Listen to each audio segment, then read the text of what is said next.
Appreciate it, Jane. And I'm not much of, I've never been this involved in a Zoom meeting where have to activate my own computer.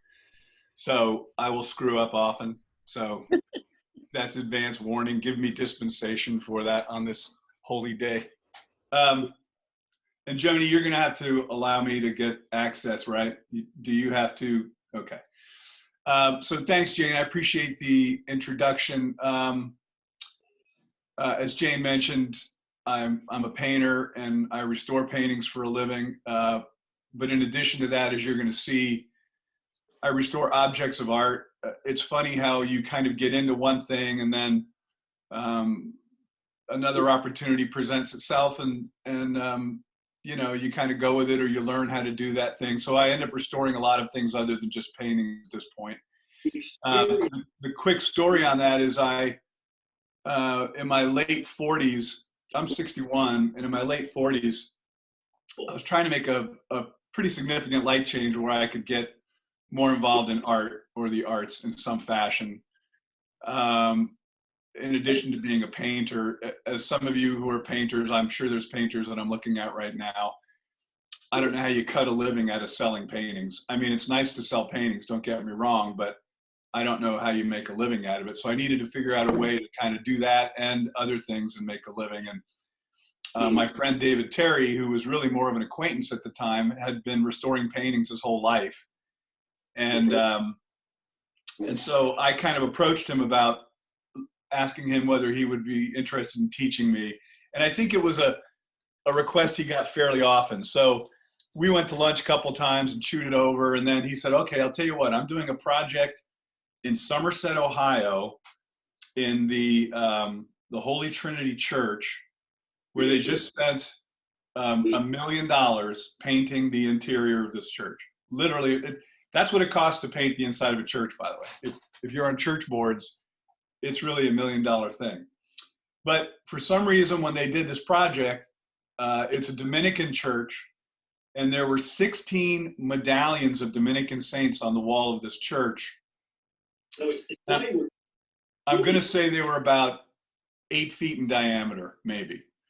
And they painted around them, but they had not cleaned them.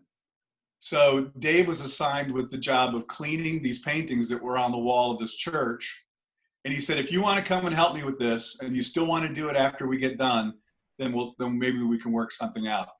So we spent 2.5 weeks down there on scaffolding and protecting these walls and cleaning these paintings. And I was hooked. I loved everything about it. I loved the fact that you could restore a painting to its original beauty. I liked being able to see the way other painters worked on art. It was really an eye-opening experience for me. So at that point, I decided that that's what I was going to do. And I spent sort of the next year divesting myself of the business I was involved in. And I went full-time about 12 years ago. So that's how that got started. Since we're not in front, I'm not in front of you guys. And normally I have like a table of props that I can use. I just don't know how applicable that is in this circumstance. So we're going to look at some more photographs probably than I typically would. I'll try to keep them interesting. I probably am going to move fairly fast, so I hope no one has a seizure. I think Jane was having a seizure in our test run last night because I was flipping through the images too fast. But what I really like this to be is a conversation.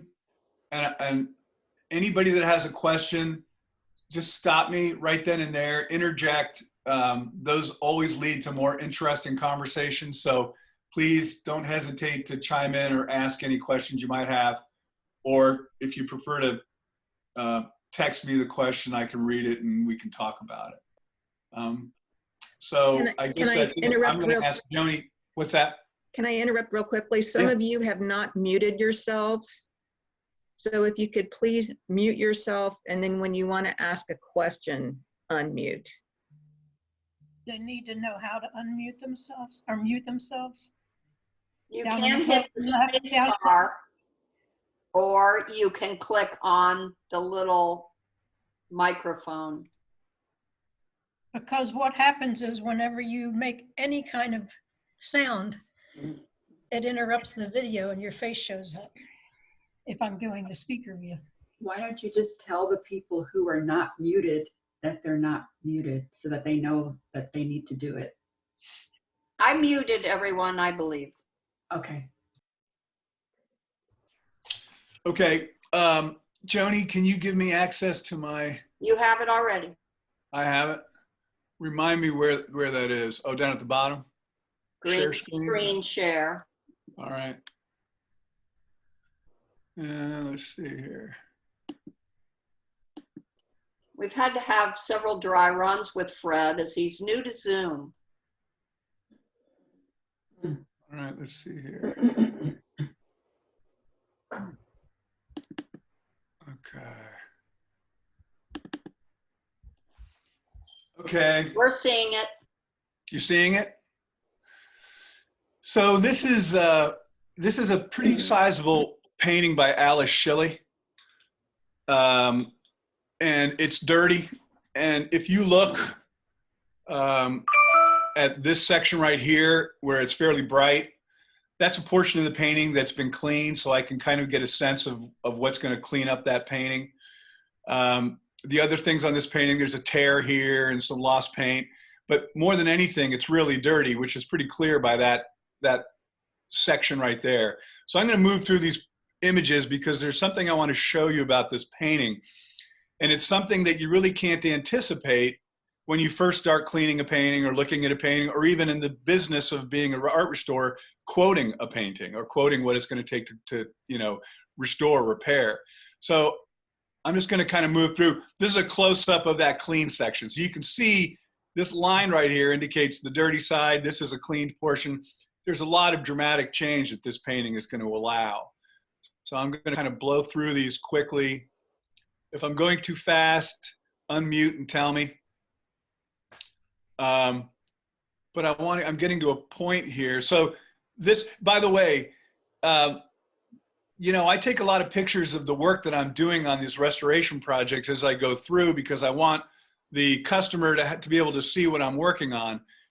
What I'm really bad about is taking a picture at the end when it's all fixed, because it's fixed. It's like, what's the picture for? And I hand the painting over, and then I think in retrospect, I never took a good picture of the finished product.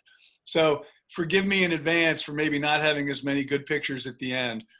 You guys know who Alice Shilley is, I assume? Yes, of course. So I'm going to keep moving through here.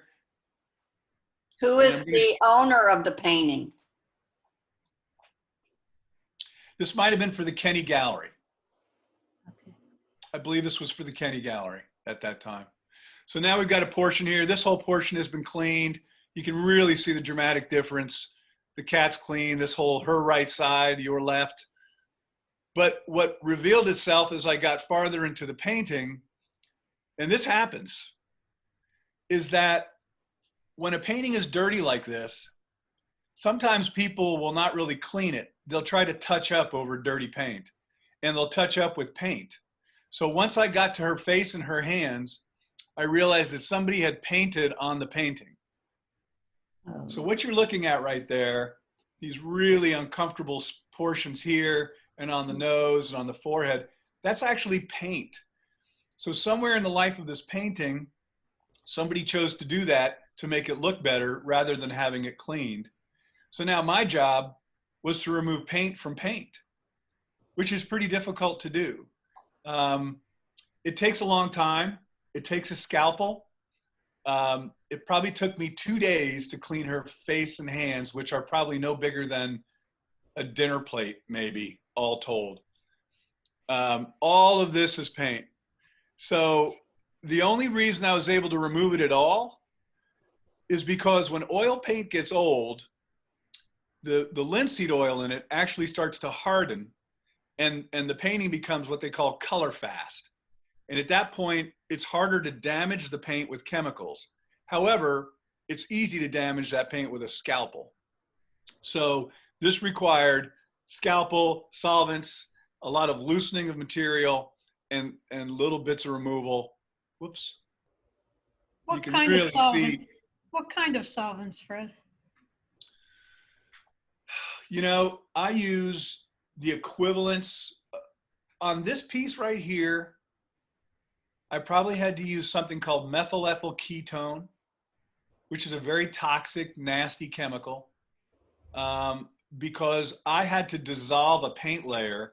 I wasn't just dissolving a resin layer of varnish. So this was probably methyl ethyl ketone and oil-based soap, so that I could liquefy the methyl ethyl ketone. You know, when you clean, like when you restore paint from old furniture, the active ingredient in that can of remover is maybe a few percentage points, maybe 5% active ingredient and 95% gel that allows that active ingredient to sit on the surface and not evaporate. So when I'm doing this kind of work, I kind of create my own solvent gel relationship. So it gives me time to work so that the solvent won't dry. So her hand is all gray, same problem. So in the end, crappy picture, sorry, but there's a clean face. Oh. And there's a clean piece. Remarkably bright. So does it make any difference when someone applied that paint? Obviously the painting was dirty when they applied it. Does it help that there was dirt on the painting before that, when they put that paint on? That's a great question. Really the answer is no. So I have a client, Joseph Hayes. I don't know if you guys know who Joseph Hayes is, but he was an antique dealer in Columbus for a number of years. He's Scottish, and he grew up in Scotland. And he told me that when he was a little kid, the estates in Scotland would have people come in every couple of years to clean the rugs and clean the paintings, clean the furniture. And so he said they used to always just go to the old paintings and throw a new coat of varnish on top. They never cleaned them. So what you end up with is dirt, varnish, dirt, varnish, dirt, varnish. But the chemical solvents that I would use maybe to penetrate that would penetrate all of those at the same time. So does that answer your question? Maybe? Yeah, Do you wear a mask? Do you wear a mask when you're working with these solvents? They sound really toxic. The only toxic solvent I work with is methyl ethyl ketone, actually, because that's a petroleum-based solvent. And yeah, if I'm working with methyl ethyl ketone, I'm either working outside or I'm actually working with a respirator mask. The other solvents that I use are not acetone, even though you might think so. Actually, it's not a dangerous solvent. Your body produces acetone. I use the equivalent of like a denatured alcohol, mineral spirits, things like that, which are far less toxic. But there are a few that I use, like lacquer thinner, another one that's fairly toxic, methyl ethyl ketone. So I'm ventilating when I'm using those. And there are projects that I get into sometimes where the whole thing needs methyl ethyl ketone. We actually restored a whole series of murals for the for Marietta's, what's their museum down there called? Campus Martius. So they had 12 large mural pieces that had been painted around about 1900, and somebody had coated them in polyurethane instead of varnish. And we had to use methyl ethyl ketone to get the polyurethane off. That's like trying to remove plastic. It just doesn't want to give up. Was that just for cleaning, or was that because the murals were deteriorating? It was for cleaning. What had happened was someone had polyurethane over dirty paintings. So the paintings were already very brown because you could smoke. And these had lived inside the courthouse for a number of years. So they were covered with smoke stain. And then somebody put polyurethane on top of that. And then they lived about another 30 or 40 years getting dirty on top of that. So I really don't like using MEK. That's my least favorite product when I have to use it. But, you know, I'm going to tell you, in 365 days of the year, I probably use MEK 5 of them. I really don't use it very much. There's a lot of other products I can use that are probably almost as effective. So I'm going to move on to another painting. This painting, and I can't think of who painted it. This is very typical of what I get. And if you can see, and I'm going to move through images, the paint is literally falling off of this. What has happened is that what happens to very many paintings is they live in someone's basement or they live in someone's garage. And the sizing layer between the oil paint and the canvas is, you guys know it as gesso. So gesso is a sizing. It allows you to put oil paint on top of the canvas. Well, a lot of these old sizings would fail when they got wet with water or moisture. So when you put a painting on the basement floor, even if it's not seeing wet water, it's wicking from the concrete floor into the painting. And over time, that size layer deteriorates or degrades, and the paint literally starts scaling off just like this. So I'm going to flip through a couple of these here. I'm showing you this section right here where it's very bright. That's a portion that I've cleaned to see how clean the painting can get. But this portion here is obviously long gone paint.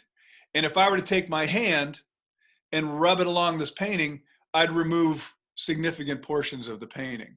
So I'm really forced to do a lot of different things. I have to clean this somehow. I have to salvage this paint somehow, and then I have to restore it. So that's a clean spot, just for reference. So what you're looking at here is a little farther down the road on the project.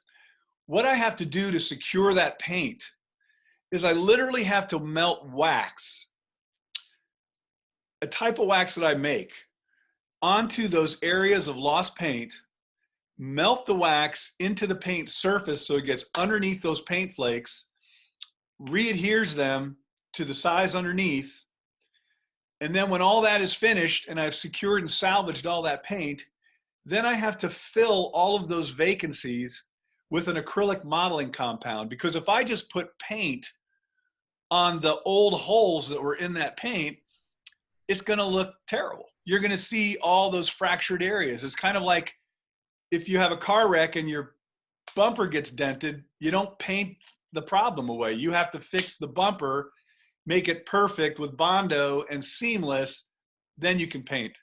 And that's very much the same way when you're restoring paintings. So what you're looking at here are areas where I've applied acrylic modeling compound to passages of the painting that have lost their paint. And there's quite a few of them. And you're going to see other examples of this. So I'm going to move through this pretty quickly. There's an interesting detail I noticed about this painting when I was working on it, and I'll show you in a second. So this just shows you this. That's an old photo. Sorry, I'm out of sequence a little. There it is, restored and repainted.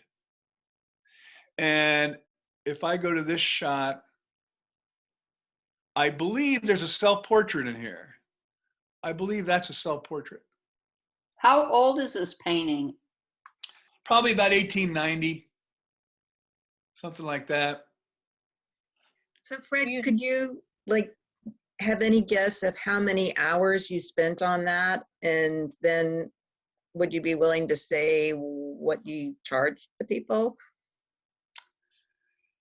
I don't remember what we charged. And that painting is so long ago now, I honestly couldn't tell you, but just looking at it, it's probably 60 hours of work, somewhere in that, a week and a half solid if you could work 8 hours a day at it, which you can't. You can't for a lot of reasons. A lot of what I do requires a day of setting up or 2 days of setting up. You know, if I put things on that have to dry before I can work on something else. So it extends, if you have 60 hours in it, it might be a month and a half of working on it a few hours a day over a period of days. But just looking at it, I'd say it's a solid week and a half or 2 weeks of work. And I will promise you, we never charged enough. Did this painting come to you from an individual or from the man that? This was an individual. Okay, so it was a family piece or a historic piece? Don't know. But a lot of times I don't know. You know, we get our work from, so I'd say about half the work we do is for municipalities or the state of Ohio, or colleges or universities and that kind of thing. And then the other half is galleries and people like you who own work. And COVID was hard because all the municipalities laid everyone off and closed down. So we got really no work from the museum side, and very little work from the gallery side as well. With all that fracturing in the upper right-hand corner, that's all stabilized now? Yeah. Yeah, so there's a difference between when the paint is delaminating and when there's fractures between the pieces of paint.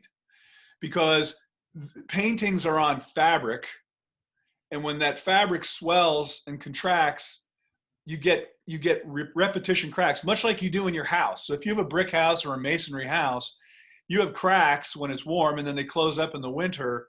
It's kind of the same thing with paint. But those cracks are very common, and they're really not problematic. They may not be pretty, but they're not problematic.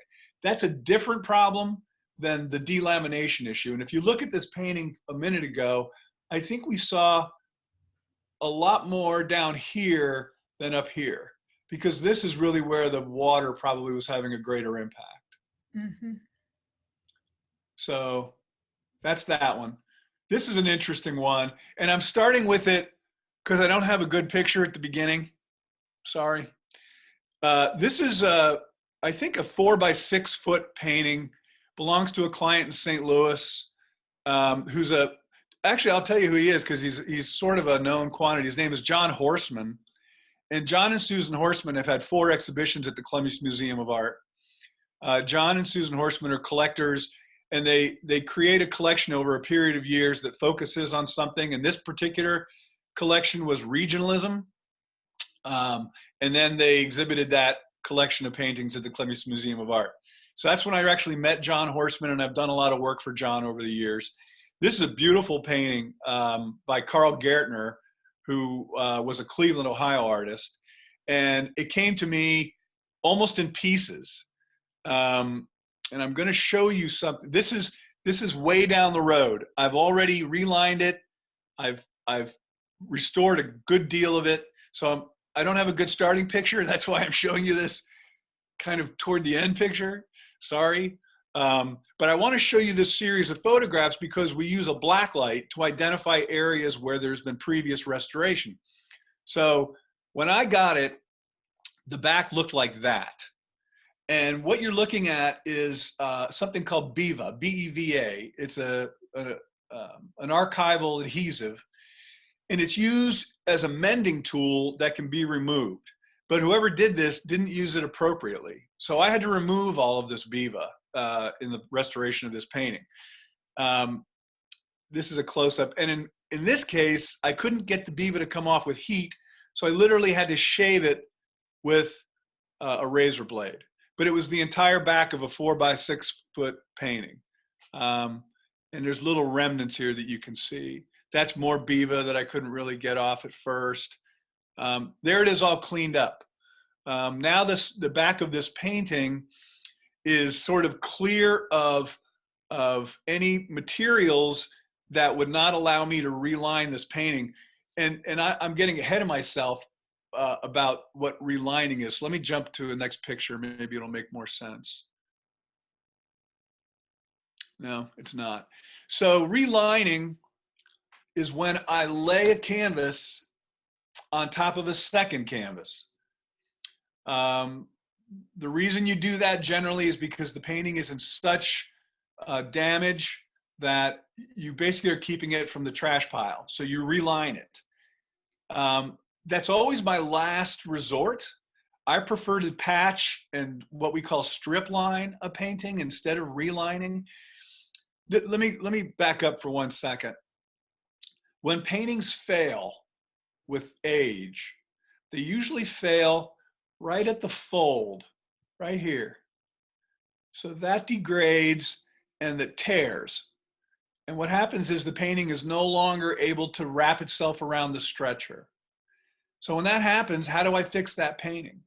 What I have to do is I have to attach new canvas to these sections over here so I can restretch the painting.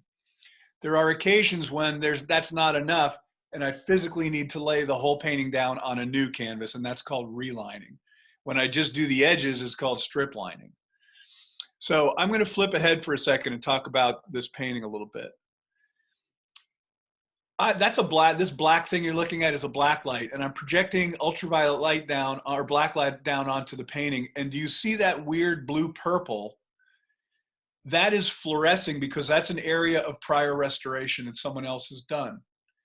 And when I went over this painting with the black light, there were probably 1,000 areas like this of this prior restoration. And in restoring this painting, I actually had to remove all of the prior restoration from the surface. It was done heavy-handedly. It was very conspicuous. So I had to take it all off. And that in itself is a project. Sorry, Jane. Every time I flip this, I'm thinking of my friend Jane because she was having a seizure when I did it. But you can see all these little specks. Those are showing up because of the black light. As all those little specks you see there, all these little guys, that's restoration. So that alludes to people are out there just painting over things and making them look a certain way to hang them back on the wall. Are there rogue people doing this? No, I think this was an honest effort to salvage this painting, but it was sort of a half effort. It kind of goes back to that analogy of a dented fender. This person didn't repair the dent before they did the restoration. You really need to make the painting solid first.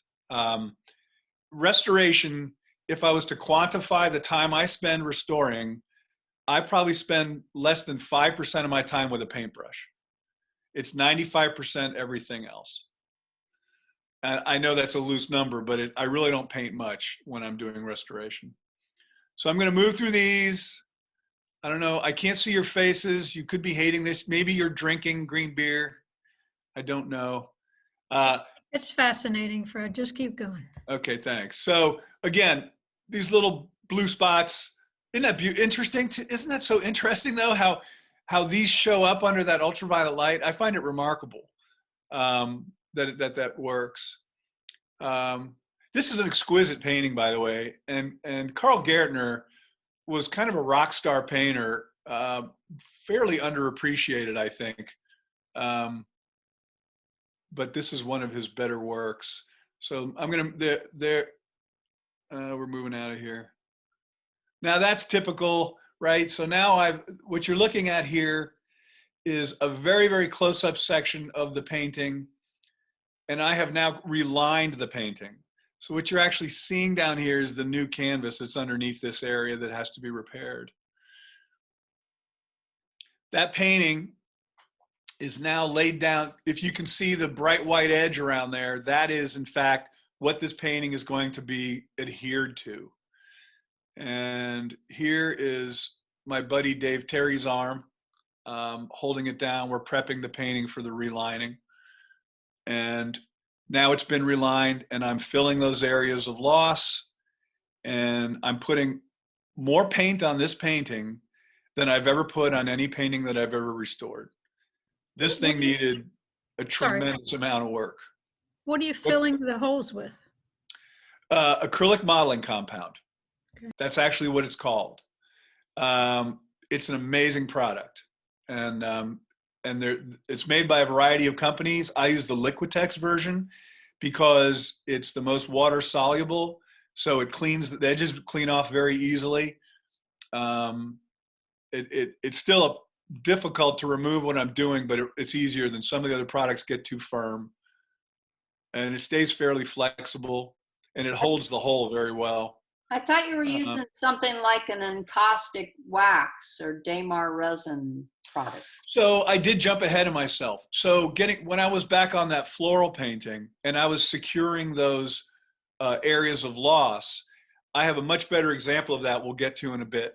But I take beeswax, Damar varnish, and stand oil.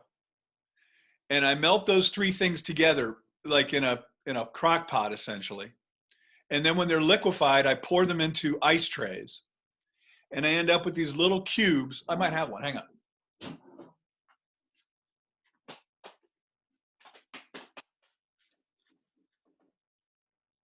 somewhere. I thought I brought that in. Sorry about that. So I make these little cubes of yellow, it looks like yellow wax. And then what I do is I shave that wax and I drop it on all those areas where the paint is lifting, and I literally melt it into the painting using that combination to secure the paint. Once that paint is secure, Joni, then I have the vacancy or the hole that's left where I had to introduce that. I have to fill that, smooth that out, and not only fill it, but if I don't do it right, I have to put texture on it, because your eye is going to pick up the difference in texture from the tooth of the canvas versus the surface that I just painted. And I have some examples of that too. So there it is, all cleaned up and painted. Yay. Maybe a better picture. Yeah. It's a really spectacular painting. And I was wrong. It's by George Adamite. Sorry, another Cleveland artist, another great Cleveland artist, George Adamite. Really beautiful painting. He sold it. Part of my heart and soul is in this painting, and he sold it. I asked him about it a couple of months ago. He told me he sold it. This is one of the perks of being an art restorer. That's an Andrew Wyeth painting. And I had to look at the Andrew Wyeth painting for a client to decide whether there was an area of repair on this watercolor. I will tell you in advance, I can't fix watercolors. That's a different animal. We can go into why all that is. But so this is a beautiful Andrew Wyeth painting. It blew me away. Of course, I'd never been so close to an Andrew Wyeth painting like this. Very interesting. Andrew Wyeth really shredded his paper. A lot of the white that you see in this roof is agitated with a razor blade. So he painted over that with paint, and then to get that whiteness back, he literally scrapes that paper edge. Just an observation. Here we are, lifting the piece. I think there's a little shot of, that's what we're looking at. We did all that for this. The determination was that there is a little piece of tape behind that, mulberry paper tape, but the determination was that Wyeth probably did it himself. Don't know, didn't really matter, didn't hurt the piece, but it was fun.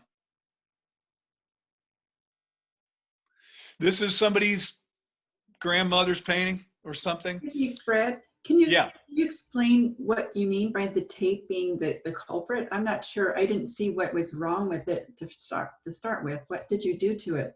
I didn't do anything to it. So what this was, that was I'm showing you the concerning spot. It wasn't concerning to me, but the person buying this painting was concerned about that little tiny spot right there, and whether that was problematic. So we had to take it all apart to explore that spot. When we looked at the back, we saw there was a tiny piece of what they call mulberry tape. I see. Mulberry tape is a very, very thin type of paper. And when you wet it and lay it down on the paper, it sort of bonds to the paper to hold that tear together.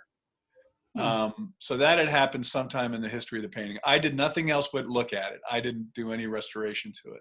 Somebody had already done that. And the determination was it was probably Wyeth or one of his, when he originally made the piece, or the gallery that he sold through probably did it.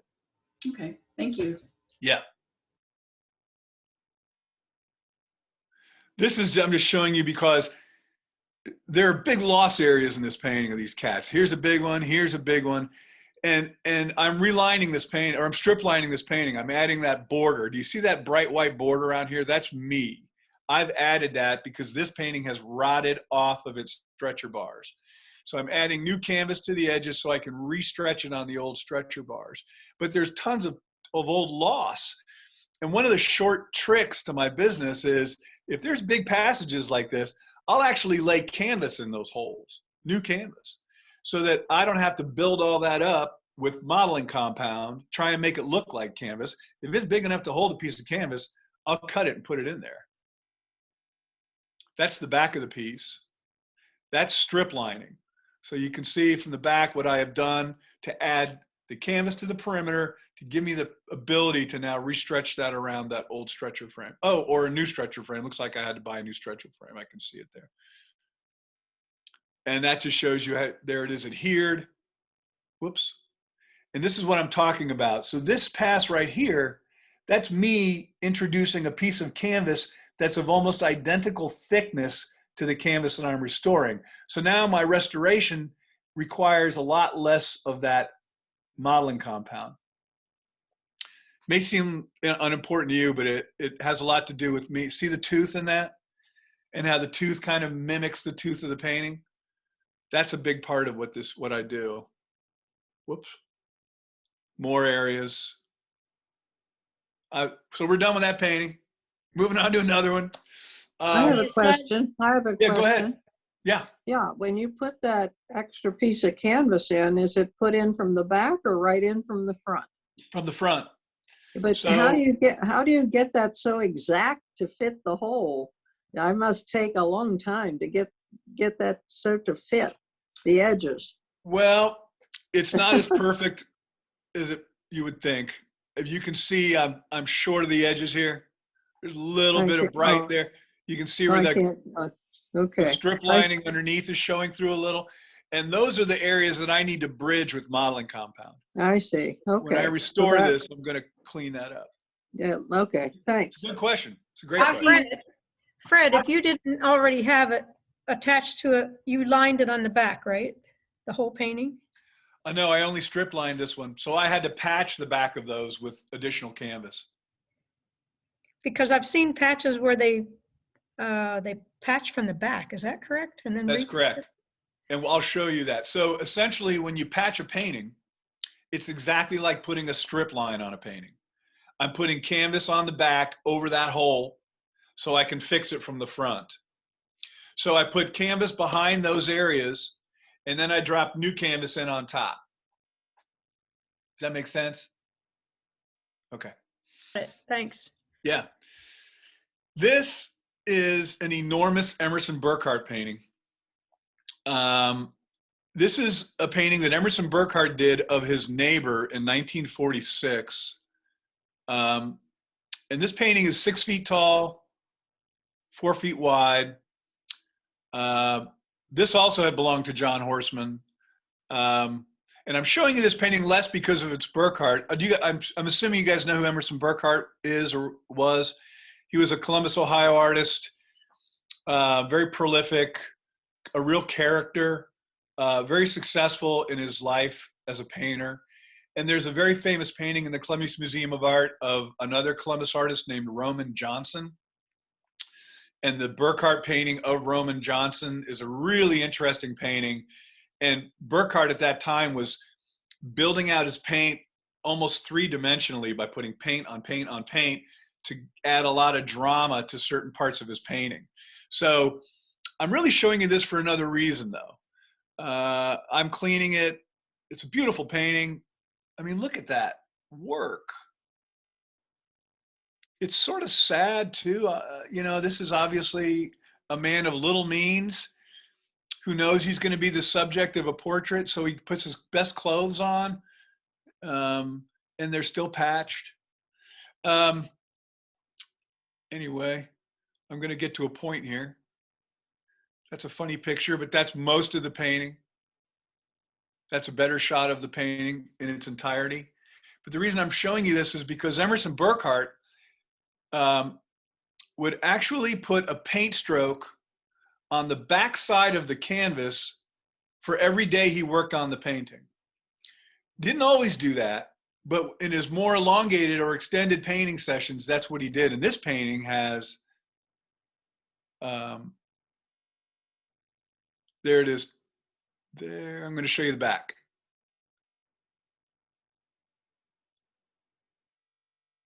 Every one of those paint dashes, 1, 2, 3, 4, 5, 6, 7, 8, 9, 10, 14 days he worked on that painting. I think that's fascinating. It reminds me, can I tell you, can I digress for a second about a story? You okay with that? It won't have a photo reference. Do it. The painting you just showed, tell me again, who is that in that portrait? It is Emerson Burkhart's neighbor. Oh, the neighbor. Yeah. Well, I can tell you a story later if you want to hear it about Roman Johnson. So, okay, Yeah, let's go yeah. on. Absolutely. Okay. As a matter of fact, I'm going to show you Roman Johnson. Let's talk about Roman when I get to Roman. Okay. One of the most interesting things that I ever discovered when I was restoring a painting, and I'll make this quick, I was restoring the presidential portraits for Ohio State University when they redid the library about 7 or 8 years ago. And those paintings are by very significant artists. George Bellows painted a couple of them.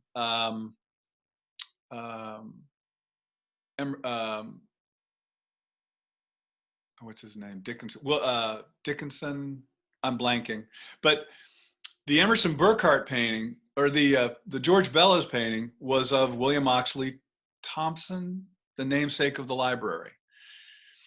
And later in Bellows' life, he was focused on a palette where the colors were more yellow. The flesh colors were more yellow. The people who study him can give you more information on that. But I was cleaning this painting, and there was 2 problems with the painting in addition to the varnish had turned quite brown.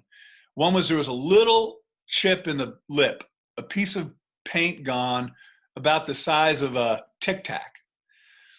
And the other was that there were about 25 little pinholes throughout this painting. And I didn't know whether I should fix those pinholes or leave the pinholes. They weren't particularly obvious to anyone maybe, but they were obvious to me because I was fixing the painting. So I discussed this with a friend of mine at the time who was reading George Bellows' biography. And he says, well, what year was the painting done? And I told him.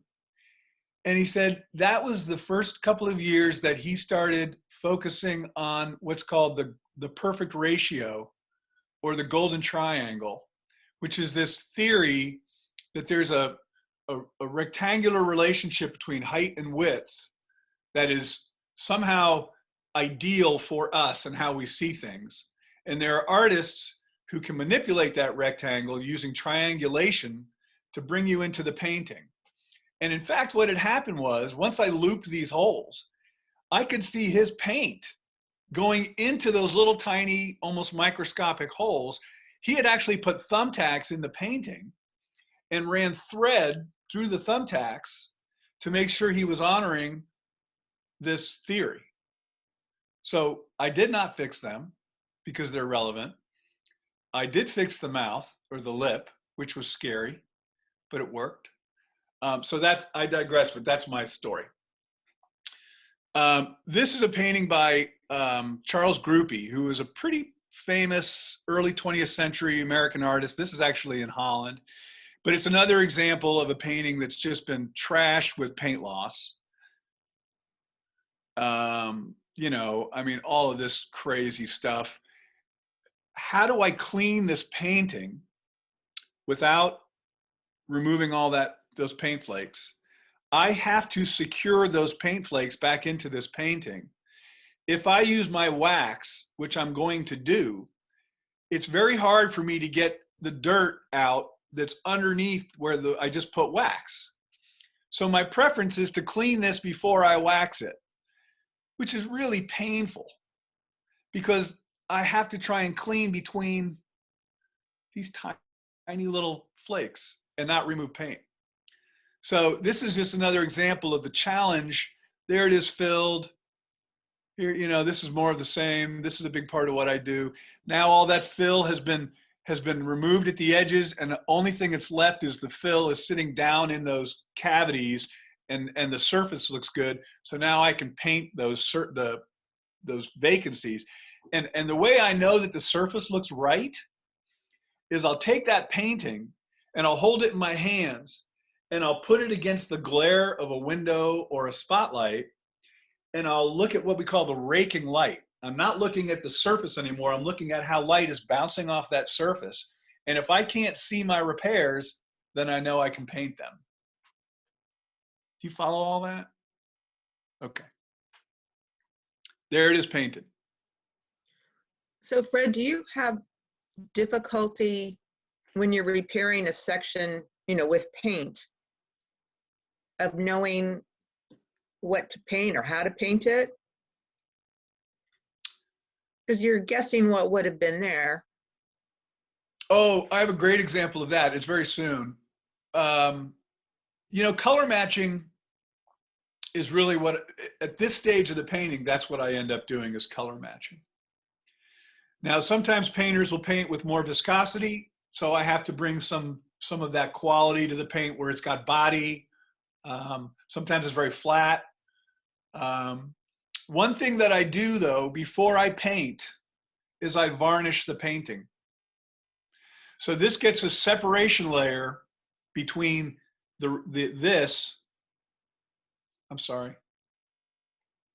At this stage, I'm varnishing that painting.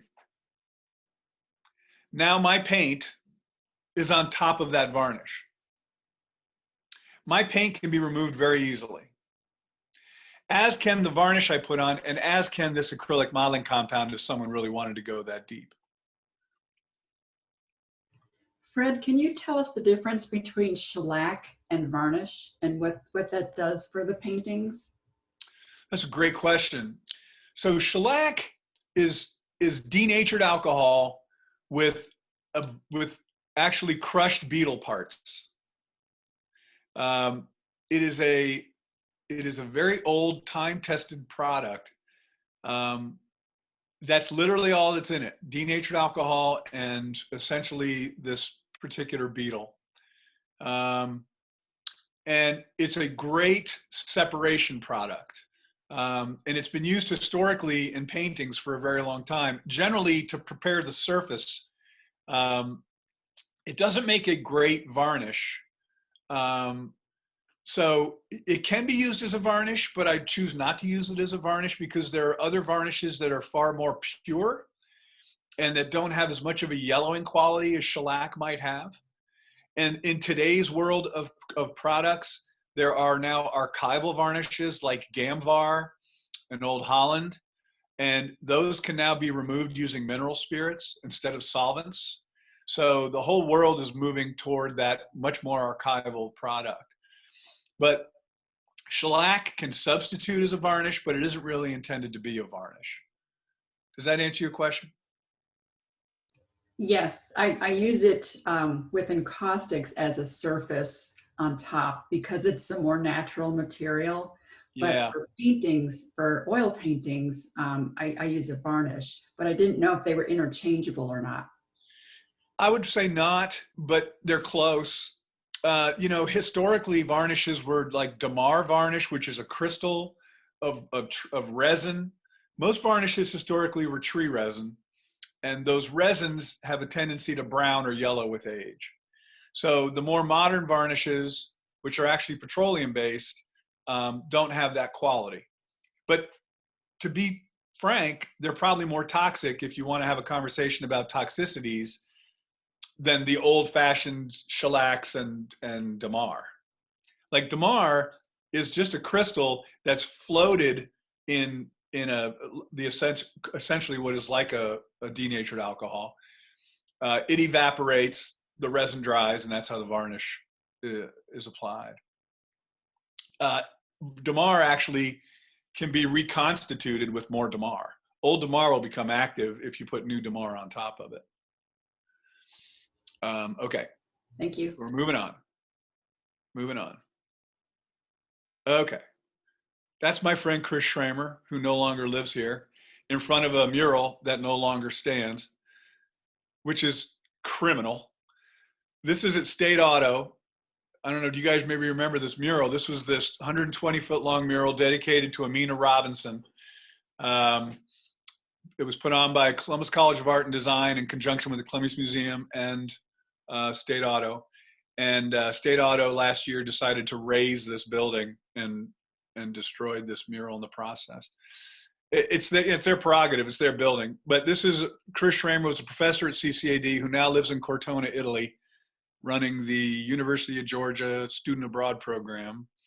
And she recruited me to help her with this because a few years after they got done with it, the mortar in the block started to fail and it all needed to be repaired.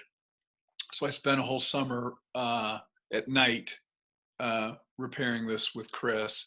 But I'm showing you this more to sort of give you a sense of, as an art restorer, you're not always working on that tiny little painting. You're often working on something enormous.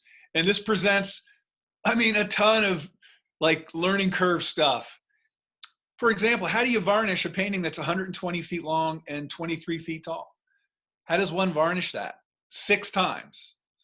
Well, one buys a paint spraying machine and learns a lot about acrylic-based solvent or solvent-based acrylics, which doesn't even sound right, does it? Solvent and acrylic together. But that's the technology that's used with these exterior varnishes. When I went to varnish this at the end of the summer after it was all done, and I bought this machine, which was $1,600 just to put the varnish on. I had a buddy helping me on the ground who ran the paint machine, and you can't buy gallons of this product because it's not supposed to be used in that way. You can only buy the little baby bottles that you would buy at Blick. So I had Blick scouring the country, and I probably received over 500 different bottles of stuff that I had to like chemically mix, hoping that I was doing it right. And there I am the day we're going to varnish, and I'm up on the top of the lift, and I've got the machine and everything, and my guy's down there and he's running the compressor, and I squeeze the handle to let the varnish come out, and silly string came out instead. And that was bad. So we realized we had to reconstitute the varnish somehow, add more solvent, whatever. But eventually we got it done. But anyway, I'm showing you this because working on this mural actually led me to working on the nativity scene for State Auto. And I don't know if you guys know what I'm talking about, but State Auto every year historically has put out these vignettes, life-size vignettes of the manger and Herod's court and a field of shepherds and so on. And my working on this introduced me to the woman who used to work on that. And then she handed that off to me. So I now do that as well. There's my partner, Dave, all masked up, using a methyl ethyl ketone day. We're removing varnish from this painting. Okay. This, On the sorry mural about this sliding. on the mural, I have a question about Yeah. Mina's mural. Oh, yeah. I remember that mural, when it was painted, she must have had help painting it. I can't imagine her painting all that. Did she do it all herself, or did she have a crew? She didn't do any of it. Oh, she okay. had no role in it. Actually, the museum selected the piece that was in their collection that they wanted to have replicated. Oh, I and see. then Chris Schramer, the woman that I showed you, she designed the whole thing. Okay. And then Yeah, she gridded. I'm sorry. I was going to say that would be a mammoth task to paint that. Yes. A mammoth task. And Chris Schramer really is the hero of that whole project. She got all the kids together. She created a book and broke down each part of that mural into about a 4x4 foot section. And then they drew it all out. The kids painted it in. Then she went through and painted on top. It took, a full year probably to get that done. Yeah, it's a shame that it's gone. That's a tragedy that it's gone. Yeah. It is a shame for a lot of reasons, but in defense, it's also a shame because it was perfect. Yeah. That Right. thing was perfect. That surface was perfect. No paint was coming off of it. It was, it's really too bad. I won't go into the politics of it because there was some politics. Sure. Okay. So Thank you. You're welcome. This is a painting by Edward Gay. This would be a throwaway painting. I mean, look at this thing. And a throwaway for a whole bunch of reasons. If I was to take a piece of that canvas in my hand, I could grind that into powder. It would just be powder. So it's amazing that this restored. It did restore. And I'm going to show you quickly. So that is a train wreck of a painting. This needs to be strip lined, at least patched heavily. I'm reluctant to fully reline this painting for a couple of reasons.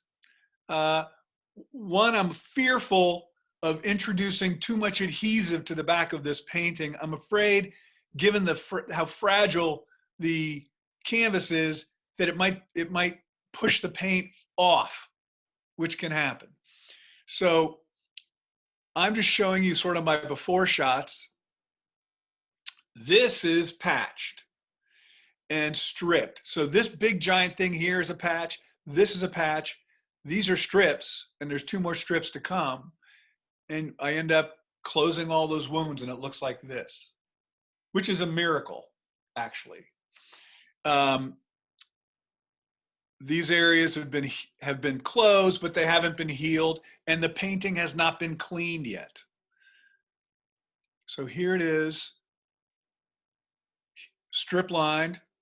I've got it hanging on the wall to get some of this weight to help sort of flatten it a little bit. And there it is, half cleaned, which is astonishing how dirty that painting is. So obviously this is dirty still. All of this has been cleaned. Now I've filled it, and whoops, out of place. There it is. That's kind of remarkable. Now, who is that artist? His name was Edward Gay. Oh, okay. Kind of a famous turn of the century painter, American artist. This is the oldest painting I've ever worked on. How are we doing on time? Fine. Are we okay? All right, I may pass some stuff up. This painting is probably the late 1600s Spanish. It's painted on burlap. It's exquisite. It's a spectacular painting. I actually had to negotiate with the owner of this painting to not over fix it. Because fixing this to the extent that he wanted it fixed, I think would have taken away this age quality, which I thought was really critical to the piece. So it was stretched into its frame. The frame could never be removed from this painting. That's why the frame is covered. I could never take it out. But you can see paint's falling off. I'm going to move. Oh, this is fabulous. This calligraphy of paint here. I'm not sure if this is paint or ink. This is such an old painting. I don't even really know exactly what the contents of this are. But I'm going to tell you that this passage over to here, which is green, and I have a better picture. Hang on with me. That's scored paint. So this artist applied this paint, and while it was wet, they took a tool, carved that tool into this green pigment to create these contours and that patterning. And that is homemade paint.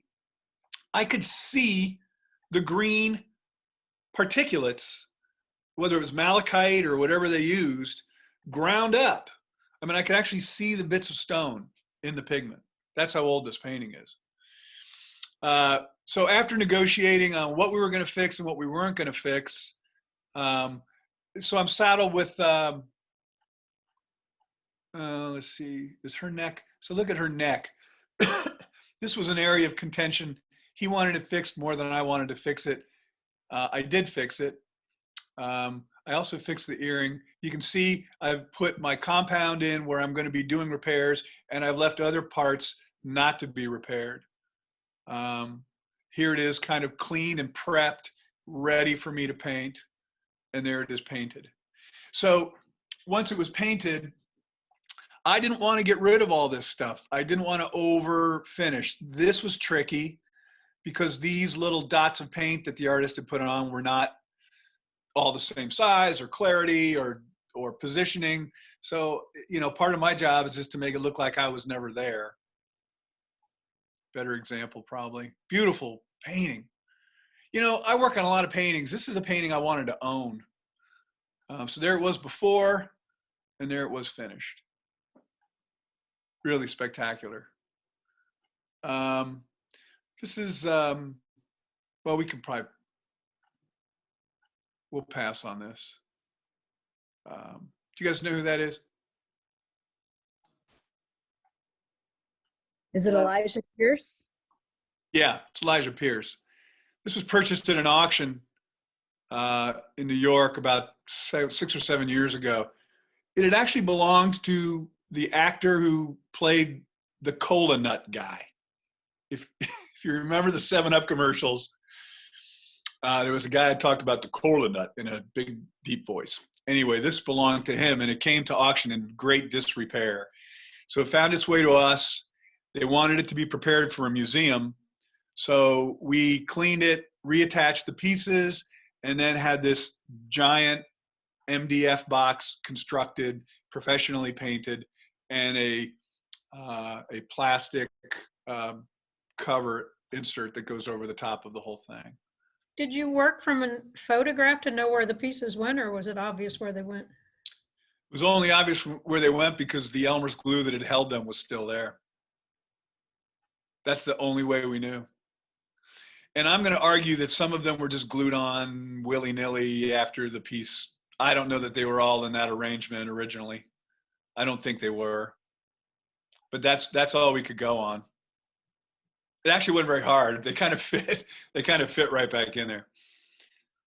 Okay, I'm going to jump to an Alice Shilley painting, and I'm going to move through these very fast. This is finished. This is fixed. This is cleaned. But I'm going to show you a painting. This was behind glass. Okay, so oil paintings, I've seen them where they've lived behind glass and it doesn't hurt them at all. And I've seen them where they live behind glass and they're destroyed. And in this case, it was destroyed. When I got this painting, it looked like that. All of this paint was falling off, the whole painting. All that scale. I could have taken my hand and rubbed this painting and there have been, half the painting would have been gone. It's a miracle that it was saved. I mean, look at that. Now, you guys, just in this hour that we've been talking, you know that I have to paint like each thing. Every one of these guys, when I finally get to that point, needs paint. I don't just put paint over the whole knee, I paint the spots. So this is a huge project, and I'll be lucky if I can save it, and I did save it, and I'm proud of this piece. And I'm just going to real quickly move through here. But you can see what I had to deal with. Here it is all filled. It's been waxed. I waxed the paint down. I filled it all. There it is with all that fill on it in total. I mean, I have to now remove all the edges off of all that fill and paint each spot individually. Here you can see I've got it down to just the fill now. The edges are clean, and now I'm going to paint it. And you saw the finished painting. Look at all those. So Fred, after sorry all about the that. things that you've worked on, Yeah. would you be more of an advocate for painters to paint on a hard surface like wood instead of canvas? That is a spectacular question. I don't know who's asking me that question. In my experience, a wood surface outlives a canvas surface. Yes. One of the problems, though, with wood is that if the wood support is not made with one type of wood, let's say it's a combination of oak and walnut. Well, over a couple of 100 years, oak and walnut move quite differently, and that can be problematic. But if the whole thing is on one wooden surface, generally like a birch board or a poplar, the painting tends to hold up much better. Yes. Yeah, canvas, when you think about textile, how many textiles still exist from 1,000 years ago? They don't. You know, that fiber degrades. So paintings that historically have been painted on wood, yeah, they've lasted longer. Does Okay. it change the value? Obviously, it will increase the value, but it changes its originality. Is there any ethical considerations or financial considerations for an investor? If something's been restored, yeah, I think there's a very loose sort of idea that if the more than 10% of the painting has been restored, it impacts value. But I think that the market dictates value more than that. But most of the paintings that I work on don't have that kind of value that's really going to matter. The paintings like that Shilley I just showed you, that thing should have been in a dumpster. I mean, I literally saved that thing from just being a pile of paint flakes on the bottom of a picture frame. So at that point, you're deciding between having nothing or having a restored painting. And so I guess that's the conversation, right? Is it worth fixing? This painting is a great example of your question. This man was an engineer who traveled with Lewis and Clark on the first expedition. And this painting is trashed, but maintains very, very little paint from the original painting. What you're looking at here, this pass here and this pass here, that's spray paint. That's not real paint. I'm going to show you why. See all these flakes? See these little flakes right here? This one right here? That's paint. But all this crap around it where you can see canvas, paint's gone. Somebody has pushed some paint in there or sprayed some paint in there to fill the blank canvas. Same thing here. All this is gone. This, I can count them. 1, 2, 3, 4, 5 pieces of real paint. Then I have to move a ½ inch, and there's a few pieces here and a few pieces here. This is all gone. There's no paint left. So someone had asked me earlier, and it was Jane, how do I figure that out? What I do, and I'll move forward quickly, is I cleaned the painting. I waxed the pieces to make sure they wouldn't fall off. I cleaned the painting, and I got to a point where you can see this is all that's left of the real paint. All that's gone. All this is gone. All that's gone. It never should have been worked on. I mean, it was that far gone, but it had historical relevance. All that white, that's all areas that I have to repaint because they're not there anymore. So how do I know what to do? You know, see these dark brown areas or warm areas? That's all I have to go off of. I'm going to start now putting paint on this white area to start to move from this to this, and then from this to this. So I have to determine the warmth and the value of all those little choices by whittling with a very small brush and starting to fill them in. Let's go back to this section right here. Focus on that for a second. And then here we are where I've started to fill that in just a little bit. And here I've filled it in more. And here I'm starting to paint between the paint flakes and starting to fill that in. And that's how you repaired this painting. So it was a little bit at a time. Here you can see me sort of picking away at it. You can see where I'm sort of making paint decisions between paint flakes. I still need to sort of somehow come up with what that was. I've got one piece of paint right there. That's the only thing I have between that. So it's whittling, and that's where we ended up. So in terms of facial features, I mean, you took a photograph of the original thing. You don't even really know if that was the original face, is that correct? Well, you could see going back to here, Yeah, it's a long way. That's the original face. Yes. So this was did you have photographs of this man some way or drawings? Or anything?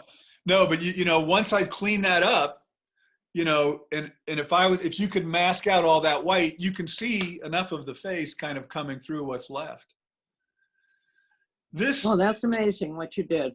Amazing. This was a labor of love. I probably spent a year on this, I'm thinking, by the time I got it all done. Where's the painting now? It's in a museum in Missouri. Wow. Good job. Thank you. That Oh yeah, Alice this Shelley is painful painting, stuff.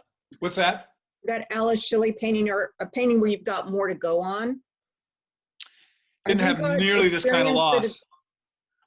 Yeah, definitely more to go on. I mean, do you have experience to know which pigments, when you're going to actually mix up the paint to, you know, do the color, do you have enough experience where it's pretty easy for you to pick which tubes and which colors to use to match, you know, the palette that the artist originally used? Is that hard or easy? Color matching for me is fairly intuitive at this point because of doing it more often than not, you know. I'll pull out some colors I don't normally use for some pieces, but generally I can work with the palette that I have and come up with the comparable colors. Also, by putting that varnish layer down on top before I put my paint on, I'm essentially bringing the life back to the paint that is on that painting. So I'm matching. I have a like match. If I don't varnish that first and I varnish it after I paint, they're not going to match. So I have to get that first one looking right before I can put mine in there. Excuse me. This is the nativity scene, some of the figures that I work on. I'm jumping away from painting for a minute. And I think I want to get to something where, how much time do we have? You have about 40 minutes. Okay, I'll move very quickly through this stuff. This is really just sort of an interesting thing. I suppose if you guys don't know what this is, I mentioned it earlier. It's part of the nativity scene that State Auto puts out. These poor guys sit out for 2.5 months every year in snow and ice, and they get the crap beat out of them. But I can't see him right now, but one of my best buddies who helps me with this is standing there holding a staff. Can you see Tony? That guy? This is how we have fun. We dress up like biblical figures. There he is. He looks just like he belongs, doesn't he? That guy is a great trumpet player, by the way. So this is just the kind of degradation that happens to this stuff over the years. It sits outside, it breaks apart. There's a ton of fiberglass on this stuff. I learned how to use fiberglass because most of the repairs that I do to this require fiberglass and paint. You know, what I do every year is I spend the summertime working on this in the off hours. And then in the wintertime, once it's set up, I do field work to kind of make sure everything looks good. Like this kind of stuff will happen. You know, this is going to need a lot of repair after the season. So we'll kind of earmark these. We'll move them back into the facility in the winter. And then I'll take the summer and kind of work on them. But this stuff is very common. These figures are, some of them are 70 years old. They were not really made to be outside, so it's natural that they're going to suffer this kind of issue. So this is just another part of my life. You know, painting leads to restoring a mural, leads to, you know, fixing nativity scene figures. And then this is a couple of years ago, they featured me fixing these pieces for State Auto. This happened. This is vandalism. This year, did they? I didn't see them out this year. Yeah, they were out. Yeah, they were out. 2 or 3 years ago, some kids ran through and ripped off arms and hands in a matter of a couple of seconds. And that, you know, it's vandalism. It happens. I'm not really angry about it. I'm just frustrated because it's just so much work for me to fix that stuff. So like his hand got ripped off. So he was already set up. So I just took styrofoam blocks and made this rope and wired it and stuffed it up in there and put wire around it so it would look like he was doing something that didn't show his hand being lost. This guy got smashed with a hammer or a baseball bat, and all this got crushed. So I kind of had to fix that on the fly while it was in the snow. Here's the start of a hand. This guy's whole arm got ripped off. Again, I took styrofoam, wrapped it in burlap and wire just so it would work for the couple more months until I had a chance to work on it. And then we had to take what was left of the arm out of there and fix them up. We had to make a hand. And fortunately, a couple of these guys that helped me with this are sculptors. This guy makes life-size Halloween figures like Santa Claus's with the alien reptile ripping out of its stomach. That's what he does. My drummer buddy, Troy. So this is just like part of my life. Unfortunately, this room is gone. This room was inside the building that had the mural on the outside. So now all this stuff is shipped out to a place by the airport called Live Technologies where I have to work, which is not nearly as interesting as this old place. When I was working on this project for the first time, that's not true, for the third year I did this. I think I've done it 7 years. We had decided that the camels of the three wise men had degraded so badly that all their decoration had rotted off. The hair was starting to fall off. And even worse, all their tassels were rotting. They'd been made with kite string sometime in their history. They had rotted to the point that they were literally falling off.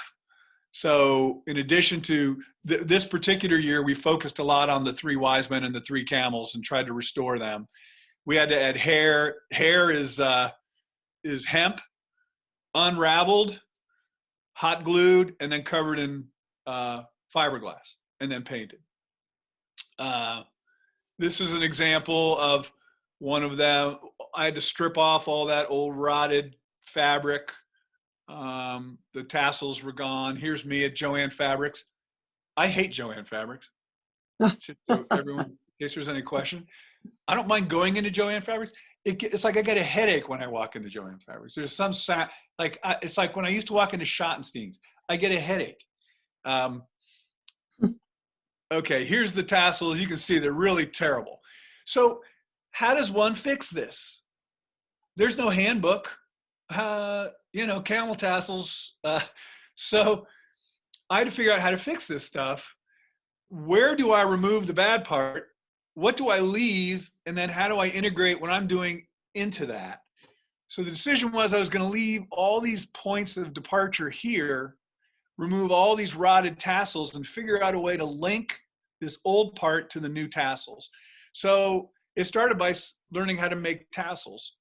So I made about 200 tassels out of the string you used for window blinds, and painted them. And at first I thought I could mechanically fasten them to these are fiberglass bodies. So you can see in this case, I've got a screw going through the top of a tassel, and I'm going to have to bridge this with some finial or something decorative.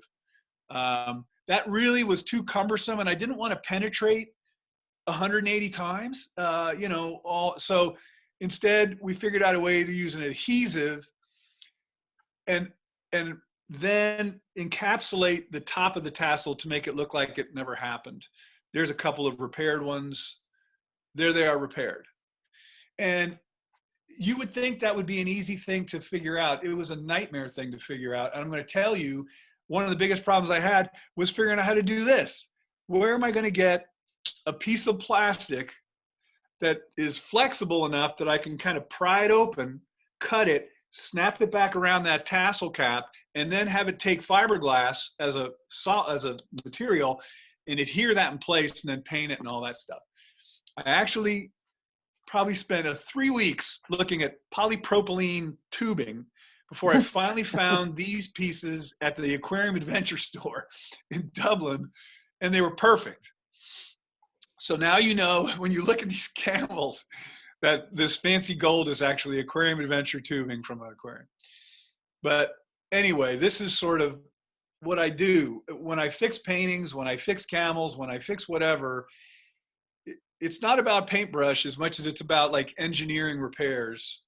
And there they are, all healed. Yay! They Great. still look good. Fred, you're like MacGyver for paint. Yeah, I know.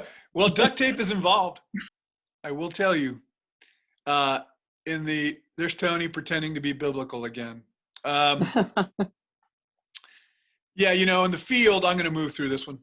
In the field, in the winter, if we find a crack, usually we duct tape it and then paint the duct tape.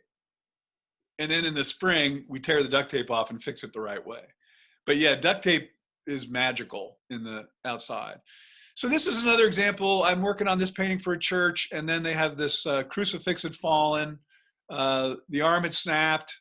A lot of chunks had fallen off. So this is just me, trying to figure out how to fix this statue of Christ. It's the reason I'm sort of talking about it though is this product right here. This is a magic product called Apoxie, not epoxy, but APOXIE, and it's a 2-part product. It's like Play-Doh, and you mix them together, and they're pliable for about 15 minutes. You can kind of put them in. You can soften it with your fingers, and then you can wet it. And when you wet it, you can really soften those edges. And I use this product a lot, especially in statuary. It's really hard. I can't think of his name, but there's a sculptor. Is at the High Road Gallery. Tortino? Do you guys know who I'm talking about? But he makes his sculptures out of epoxy. Mike Tisciano. Tisciano. That's Yeah. it. So he uses this epoxy, and he buys it in these enormous like drums. This stuff is expensive. I think two little like half-quart containers is about $60. So he must use a lot of product. I'm going to pass on this. This is about surface and trying to make surface right. I'm going to move through some of these. Who had the Roman Johnson story? That's me. That's me, Vivian. Yeah. Okay. Years ago, I do teach, but I had a portrait class that we had live models. And I looked at the roster for the class ahead of time, and I thought, my goodness, I see this name, Roman Johnson. I know that name, and I had seen his work, and I thought, my goodness, why is he coming to my class? Well, anyway, when he came in, he was accompanied and helped by a much younger person. And to start our class, we always had to warm ups with graphite, and we would sketch each other, and wouldn't spend a lot of time with it. But during those sessions, he either, when he was the model, he was asleep, and when he was supposed to sketch, he was asleep. So then we'd start the other session, and we'd have a live model. And then after maybe the second class, he said, well, because he didn't say much. And he said, well, are we going to have live models? I mean, are we going to have nude models? We had live models. They were all live models. And are we going to have nude models? And I said, well, I'd like to, but we're in the Masonic Temple building, and this is where we have to have class, and this isn't allowed. So we didn't see Roman Johnson anymore. And his friend who brought him, and he needed help, and his friend that brought him explained, I guess that was because it said we had live models. That's what he thought, live model. I need to grab a charger. Hang on a second, everybody.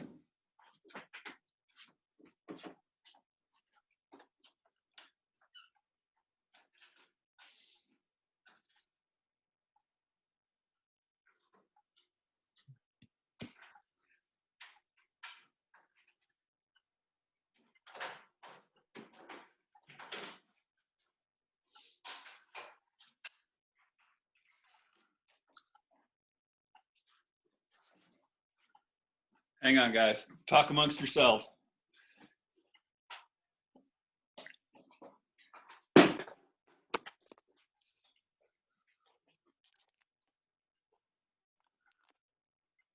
on.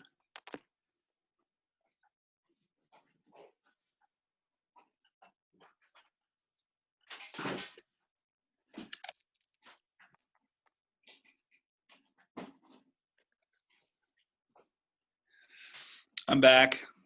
Sorry about Okay. that. All right. I got a low battery warning. I thought the battery charge would last, but I'm yakking so much here. You know, Roman Johnson was a real character, from what I understand. Well, I knew his name and I had seen some of his work. And so when I saw that roster, I thought it couldn't be the Roman Johnson that I know of, but it was. What year was that, you think? Oh my goodness gracious, you're going to date me now. Golly, it's got to be, well, when did he pass away? Let's ask that. Do you know right off? I'm going to say in the 80s.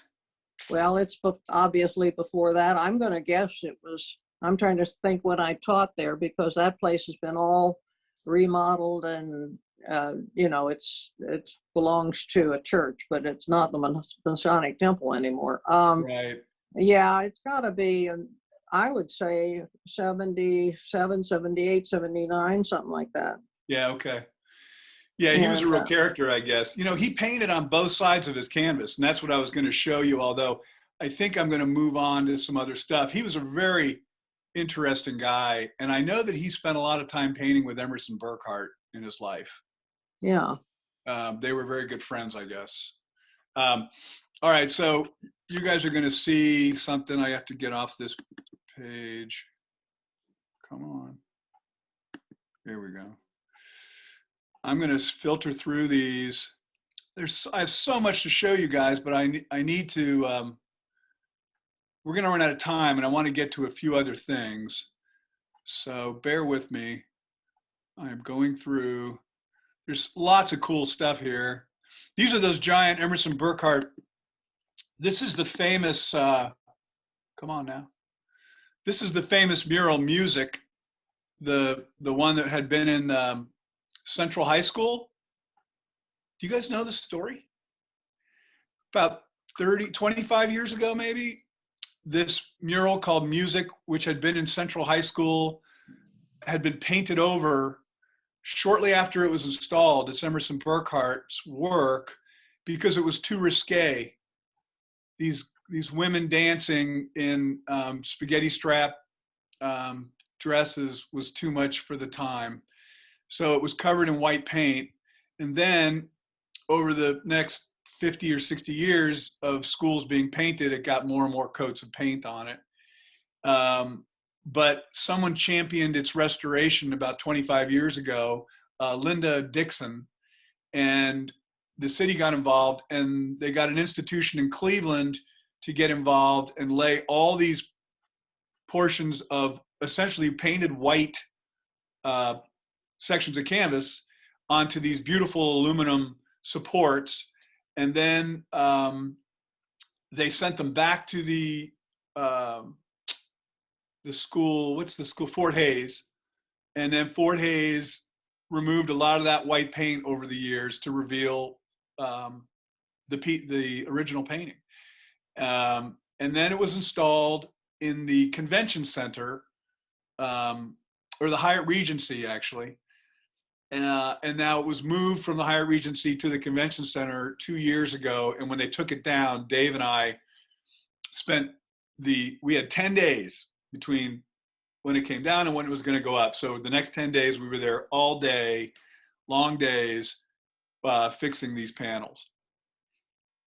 And they had water stains and discoloration, and but it's pretty famous. So if you go into the convention center from the new parking garage side, this mural is above all the doors on that side, if you want to see it.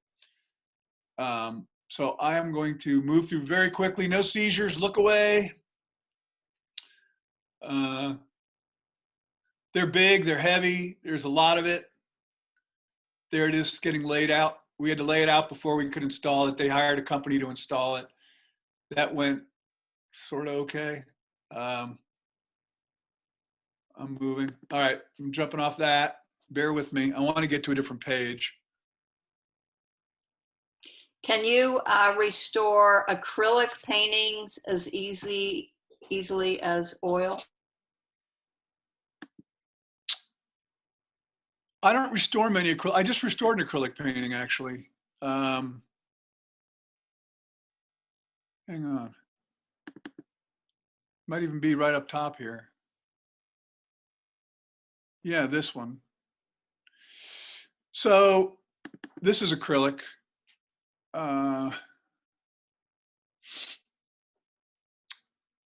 That had separation in the paint.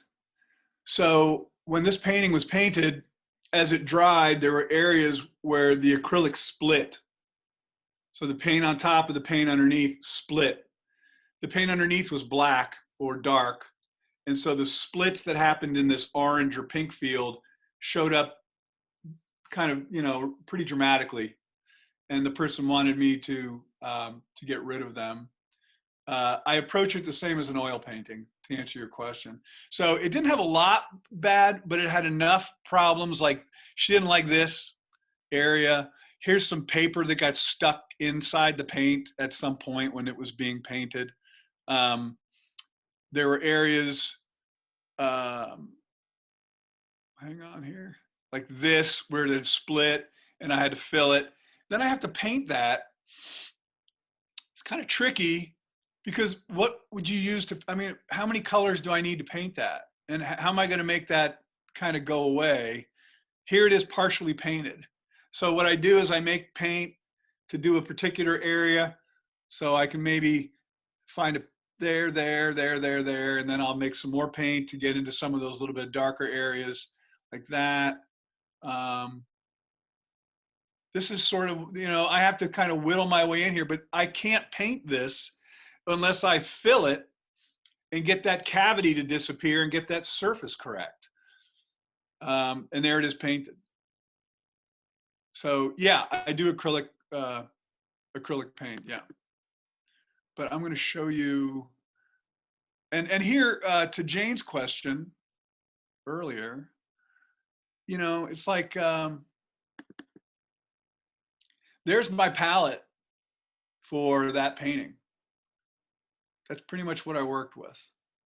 And you can just sort of see how I modulated the blue to finally get that sweet spot where I could get that to match up. Who was the artist on that painting, that acrylic? I don't know. I don't know. Matter of fact, that's still on my studio. I'm dropping that off on Friday. Okay.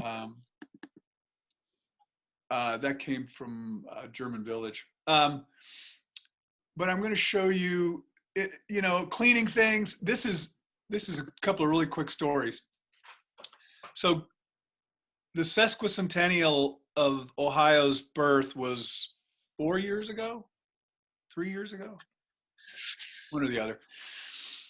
And the State House decided they wanted to restore, or at least look at restoring, the 60 governors' portraits in the State House. So we, in fact, restored the 60 governors' portraits in the State House. Some did not need a lot of restoration. Some needed a fair amount of restoration. I learned a couple of things when I was doing that project. One is that the old portraits, I mean, back in the beginning of Ohio's history, the state did not pay for those. The family paid for those. And some of them were painted by Aunt Millie, if you know what I mean. There were some pretty rough portraits in the early days. This is not one of them, of course. This I'm showing you because I'm going to talk a little bit about something that Joni was sort of alluding to earlier. These were very badly restored in their life. Somebody had literally painted this entire back one color of green. Oh. And when I was cleaning this painting, I kept thinking, man, that background just does not look correct. So I took a risk and I got into that green paint, and I could see there was paint underneath it.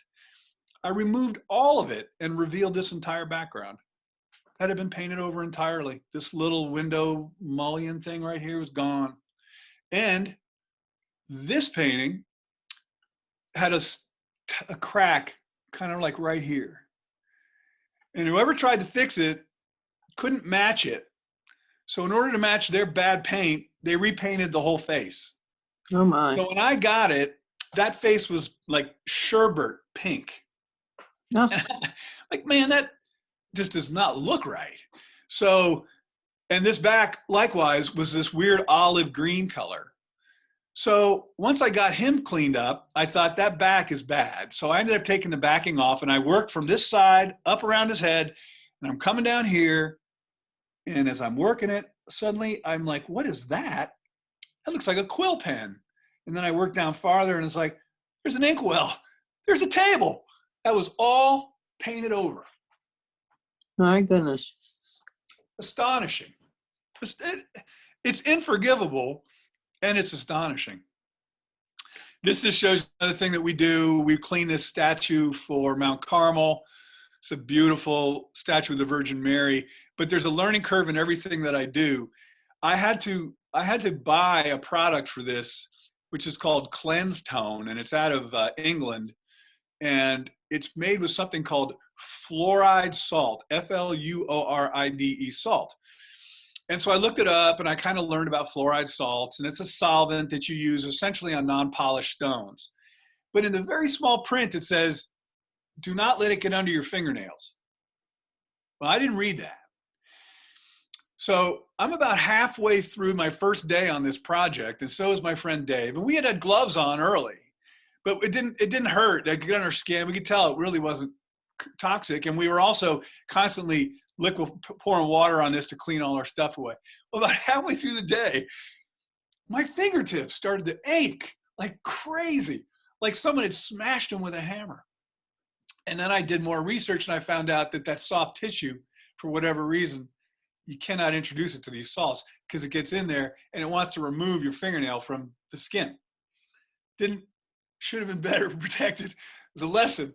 And when I went to Columbus Monuments, where I got the product, and I walked in, and the guy that ran and owned that for years, he said, how'd it go? I said, it went good. He said, did you forget to wear gloves?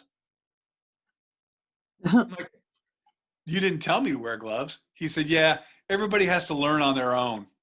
Oh dear. Yeah, thanks. That's a bad way to learn. Thanks for the advice. But you can see it's miraculous. I mean, look at this. I mean, it really dirty, mossy, stained, and with that product, we were able to really get it beautiful. Let me come on now. Can you then seal it so it doesn't happen again? Yes. Well, no, you can and you can't. You can seal it, so now it's cleaned. However, it wasn't as clean as I wanted it to be. So I had to explore what happens when you use bleach on this bare marble. And I did have to use bleach very judiciously, but it wants to turn it yellow. So you need to balance the bleach water content in such a way that it's, in fact, getting that extra layer of algae without staining the marble. And it worked great. It was scary at first, but I figured out how to do it, and it worked great. I was really happy with it. But yes, to your point, Joni, the guy that used to own Columbus Memorials, and he passed away last year, he's the guy, he's like the guru of all Columbus's monuments. And he used to love to tell the ladies at Mount Carmel, the nuns, that he needed to impregnate the Virgin Mary, because the sealer is called impregnator. And so that was like his big joke. The funniest thing in the world is he'd tell them that he had to impregnate the statue. Anyway, really pretty spectacular statue, by the way. So that's, let's see, where am I? I'm going to move through this. I have an attachment on my computer to the girl with a pearl earring, and you guys can do this on your own, but maybe you read about it. But the girl with a pearl earring was examined under like a 10,000 power microscope and photographed. And you can go in and see every little bit of that painting. And it's astonishing to look at. It's also astonishing to see how much has been restored. There's a tremendous amount of restoration in that painting. And if like, you don't know what reference point this is in terms of where this is on the painting. This is in her scarf, but do you see this right here? Can you see that? That has been filled and painted. When, I don't know. This painting's what, 400 years old, maybe, something like that. So in its life, it has seen a lot of restoration, but here is one section of restoration that's been painted. My friend Neil Riley, when we were talking about this, I said, there's tons of restoration. He said, how do you know? I said, I can see it. So one day he called me up and we went online together and we looked at all this restoration in there. It was fascinating. This is a Leslie Cope that I just fixed 2 weeks ago. And it's interesting because this is on Masonite. We talk about hard surfaces and how good they are. Well, they're not perfect because somebody had cracked this Masonite from the back. And one of the troubles with that is, how do I make that surface look so right without having the tooth of the canvas? So that's one of the challenges that I always have when I work on smooth surfaces. And in fact, you have to cut it out completely and then fill it and then coat it with the same sort of prep that would have been the gesso underneath, get all that looking right, and then paint it. And that's in fact where that is. So there it is filled, and here it is with the surface. You can see I haven't painted it yet, but if you kind of get the idea, once I paint it, that surface is going to be consistent with the rest of the painting. So your eye won't be drawn to that difference, and then you don't see it anymore. So let's see. This is another curled painting with that terrible, bond between the size and the paint. And this is an example of how ugly it looks when I put the wax on it. So in this case, I've melted the wax down into those areas and it's pretty nasty. So I have to get all that wax off again. And I'm going to tell you guys, I don't get it all. I probably get, 95% of it, 98% of it, but I promise there is some wax that's down inside some of the tooth that's left by the brush. And this, in fact, do you guys remember about 7 or 8 years ago, the Museum of Cincinnati restored a Vincent van Gogh painting? It was an interior of a blue forest with spare trees and 2 people walking through that space. The reason they had to do it was because this wax had been used to reline that painting back in the 30s, and enough of it had migrated through at the relining process that it got into a little bit of those paint, the tooth of the stroke. And so they spent $1 million, Oh, wow. brought some giant microscope in and did the whole thing under microscope with bamboo shards that they would tear and use to remove the wax from the stroke. So it's imperfect, but the choice is to let that flake off and be gone forever. If I'd let this painting flake off, maybe 10 or 15% of the painting would have been gone entirely. But by securing it with wax and allowing myself to sort of salvage it, then what I do, once I've got it laid down, now it's been laid down with wax. It's not cupping anymore. Well, that photo was out of sequence. Come on. Now what I do is I put fill. See this? Can you see this raised little bump? I've utilized an impasto product to create paint stroke so that when I can come in the physical aspects of the stroke, not the color. So now I can come in and I can simply match the color at this stage. I've got that, just like the fender that's been completely repaired. Now all I have to do is put my paint on top. You can no longer see the edges of the repair. You can only see that little bit of impasto that I put in there clearly. And here's my palette. So I'm whittling these greens for that one part, that one shrub. I'm moving from, the shadows to the brighter sides. And I'm filling them. So that's gone. And there it is cleaned up. So that's kind of a nice, and here it is cleaned up. So this is kind of a nice example of that process. Oh, here it is. How'd that get? These are out of sequence. Sorry. This is Girl with a Pearl Earring, areas of restoration. So Fred, with that wax, what do you melt it? I mean, you showed us when it was dripped on there. Do you scrape it off, or do you? No, I actually use a tack iron. Okay. I use a tack iron. And you have to be super careful about the heat, because there's a really delicate balance between hot enough to melt wax and hot enough to melt paint. And so, yeah, it takes a long time to do it, to remove it.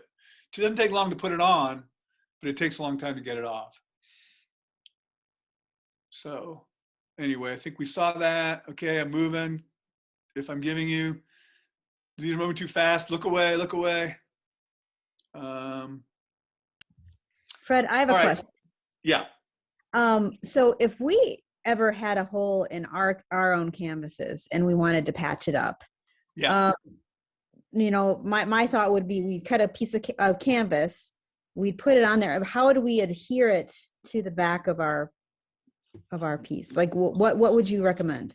So traditionally you would use a something like an acrylic gel medium or a gel medium of some kind, but that's not archival. Okay. So in the world of archival practice, you would use a product called Biva, B-E-V-A. And Biva is essentially a heat-sensitive tissue that you put in between your patch and the canvas, and you would melt it, and then it bonds that patched piece of canvas to the back of your painting. Okay. But there's a learning curve with that, because patches on the back of paintings want to show through the front. The edge of that patch has its own weight, and it has its own edge. And the canvas that's on front kind of wants to telegraph that it has something on its back. Yeah. So what you really do is you only glue part of the patch. And you also don't leave sharp edges on your patch. Let me find one. Okay. Hang on. I'm going to show you this oval that I was working on for Dawes Arboretum. And I'm going to go right to what we're talking about. So here's this, Selah Bosworth painted this painting. He was, his child married one of the Dawes family, and the Dawes family collects this work by Selah Bosworth, who was one of the first painters in Ohio, probably, or significant painters. But as you can see, how am I going to attach this to an oval stretcher? How am I going to, you know, apply my new perimeter? And to that point, I had to order a stretcher out of Canada, the only place that I know of that makes expandable oval stretchers. So this is my process, okay? Sort of fish scaling my strip line pieces, putting them in an arrangement, and then deciding that every other one is going to be tapered. So there'll be a rectangular one and a tapered one, and a rectangular one and a tapered one. And I'm going to get to that. This is Biva when you buy it in a roll. It looks like this. And I'm cutting little strips of Biva because I'm going to attach them to this piece right here. Bear with me. There's the Biva. It's prepped for me. I'm going to take my tack iron and I'm going to physically adhere that Biva to this piece of canvas that's actually been melted now underneath there. That Biva is melted onto the surface. Now I'm going to melt that onto the painting. But notice this, there's about 1/8 of an inch between the edge of that strip and the Biva. If I ran the Biva to the edge and heated it, that edge would telegraph through the front of the painting. But by holding short of that edge, that part is not adhered to the painting, and it doesn't have as much of a likelihood that it's going to telegraph. Because I don't want to flip this over when I'm done and see a hard ring around the outside from the front. So that's the process. That's in fact what I did. Here's my tack. I'm using it to put it on there. Here they are secured. This is my stretcher in a box. Here's my stretcher laid out. There's the design we had. They actually reinvented their process for this project and added about a month to my wait time, much to the chagrin of Dawes and the grant writer. But and here it is now where I've secured that to all around the outside. So when you're doing your patch on your own painting, what you want to do is take your patch material and you want to make sure that you cut the corners off of it so it's slightly rounded, preventing that opportunity for that point to kind of come through the front or show up on the front. And you want to put that beaver only in the more or less the center area of the patch, making sure you have enough on there to adhere it to the whole, but really no more. And then you don't have as much of an issue with telegraphing. However, if the painting is on very thin canvas, the weight of the canvas on the back becomes an issue. So you're really going to want to use very lightweight canvas if you're starting with a lightweight canvas. You don't want to put a thick, heavy piece of canvas on the back because it's going to pull. So that's just the stuff that you learn. And so, yeah. I think I made the Zoom for 2 hours, and I think you have about a minute left. Oh, all right. I can maybe try to No, that's okay. increase the time. But all right. No, I was going to show you one of my favorite things. I'm going to get all the way to the we'll end do here. that and see if it All comes right, here. So this I did last year. This is just a great story. This Brant Roberts gallery this is about a 110-year-old pastel by a pretty famous artist, and I honestly can't tell you his name right now. He was an illustrator, and it has this crazy hole in the middle of the painting, or pastel. And it's on really thick board, like crazy thick. So I get it, I take it apart. I can tell you that old pastel is very sensitive to touch. You can't touch it. It gets its own patination. If you touch it, you will crush it and you will make a dark spot. So you can only work above it. So this is the damaged area. I don't know why it's damaged. I take it all apart. I put it on my work, that's the back. I put it on my work table. Looks like a bullet hole. And I take an old giant frame, turn it upside down, and then put wood panels across it like this. So I'm not accidentally going to put my hand on the painting or drop something onto the painting. And I start to dig out that damage, and I get all those particulates out. And remember, I can't even let them fall on the painting, because if they fall on the painting, it's going to crush the patina of the pastel. And it was a bullet. You were right, Joni. It was a big bullet. Look at that thing. So the story is, after I got it fixed and I returned it to the gallery, and the guy was freaked out because he couldn't believe two things: that it could fix as well as it did, or that it was a bullet. The painting had lived in a speakeasy in New Orleans. And it had been in a basement for 100 years. So it probably was something that happened in a speakeasy then. Anyway, I think we're out of time. Awesome. Thank you, Thanks Fred. so much. Great. This was great.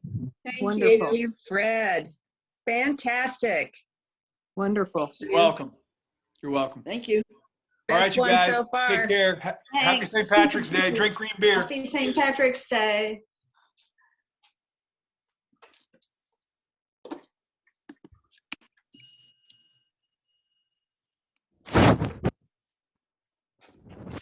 Well, it didn't cut us off, so that's good news. That was great. Yeah. Yeah, and some new stuff too. So, Well, thanks for hosting, Joni. all right. We'll see you. Bye. Bye. Bye, you guys. Bye, gay now. Happy St. Patrick's Day. Yeah, you're dressed for the occasion.